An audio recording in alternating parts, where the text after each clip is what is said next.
The Magic Bubble Trip by Ingrid Dieter Schalberg.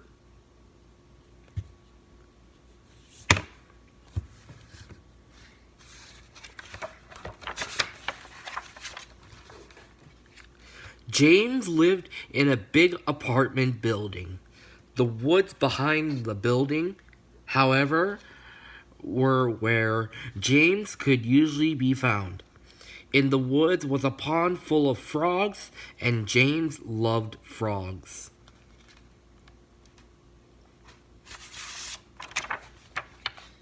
One Saturday morning, when James came back from the pond, he sneaked into the bathroom and locked the door. Soon there was the sound of running water, and after that, a strange noise. Ploop, ploop, ploop, ploop. "What's going on in there?" asked James' father. James' father and mother didn't have the foggiest idea. His mother peeked through the keyhole.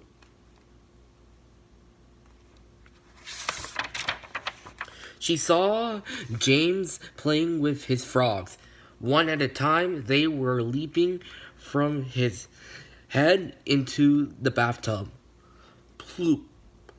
"Goodness, James," his parents cried. "An apartment is no place for frogs. They belong in the pond, not inside. But they like it here." "I know they do," said James. His parents, however, insisted that he return them to the pond immediately. Back in his room, James felt very sad, for he missed his frog friends. He sat on his bed and blew bubbles, as he usually did when something bothered him. He began to daydream, thinking of frogs and other things. Just then, something strange happened. Something very strange. One of the soap bubbles began to grow bigger and bigger and bigger.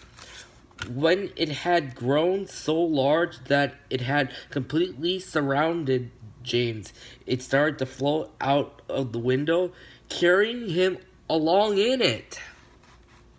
At first, James was afraid, but soon began to enjoy the bubble ride, for he could see everything. The bubble floated higher and higher, on and on. Finally, it began to float downward. Below him, James saw a meadow with funny-looking mounds on it. It was here that the bubble gently landed. Up close, the mounds turned out to be hundreds of grassy frogs piled on top of each other. "Hello, hello," croaked the giant frogs. "Who are you?" "I'm James. But why do you make these piles of yourselves? And why are you covered all over with grass?" We pile up high to get a better view," said the frogs. "And as for the grass, well, we are grass frogs.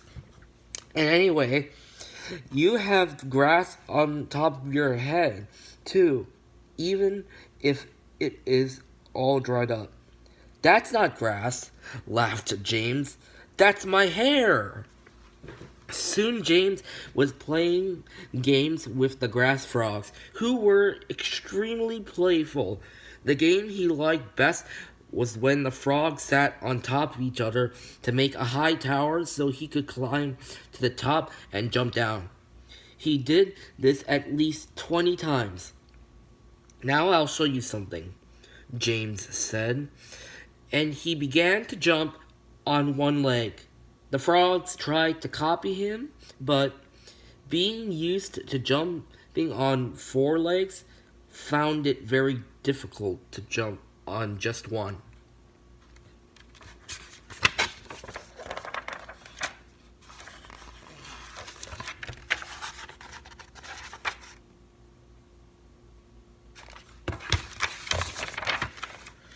While James was jumping up and down, things fell out of his pockets.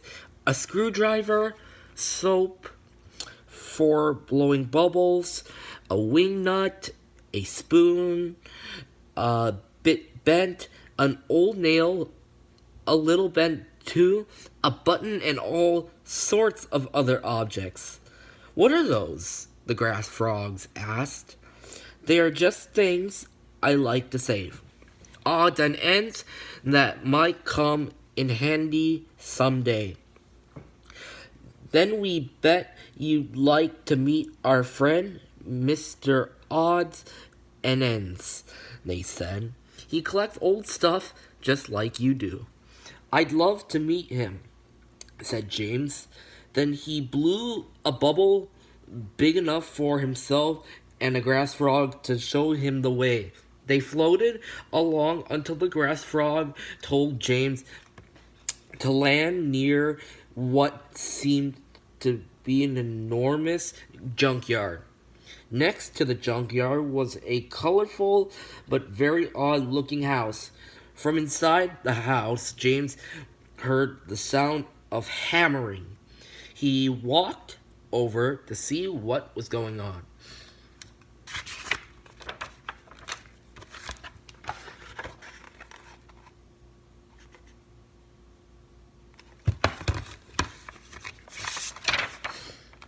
"Are you Mr. Odds and Ends?" James asked. "That's me, all right. But who are you?" "I'm James," he said. "Well, come on in, James," Mr. Odds and Ends said with a smile. Inside, James was delighted to see a Inside, James was delighted to see a room full of wonderful toys.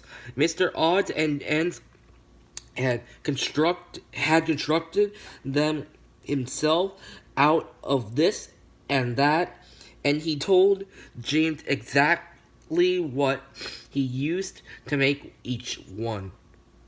The toy James liked the best was a grass frog made from matchboxes, buttons, and green wool. "If you like these, then let me show you the best thing of all," said Mr. Odds and Ends, and he took James to a large shed behind the house. "This is my Heli plane," he declared. "The only problem is that I need a small part to tighten its left wing before it can fly. I've looked everywhere, but I can't find the right part." "How about this?" James asked, showing Mr. Odds and Ends the wing nut from his pocket. "That's it! That's it!" cried Mr. Odds and Ends. "That's exactly what it needs to fly." He took the wing nut from James and, as a thank you, gave him the matchbox grass frog. "Come on," said Mr. Odds and Ends to James after he finished tightening the wing. "I'll take you home in the Heli plane." "Great," said James, who climbed aboard after saying goodbye to his grass frog friend. The Heli plane flew beautifully. Mr. Odds and Ends was an expert pilot. He did the loops and other flying tricks until at last they arrived at James' home.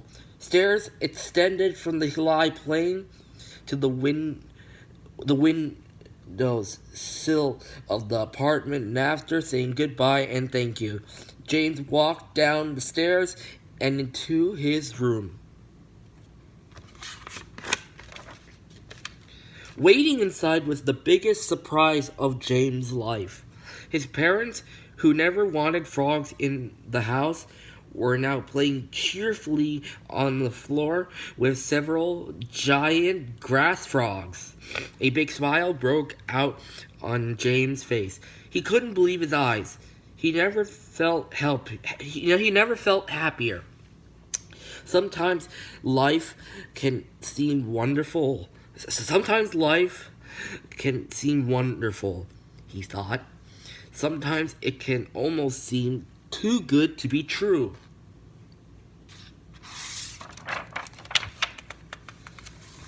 The end.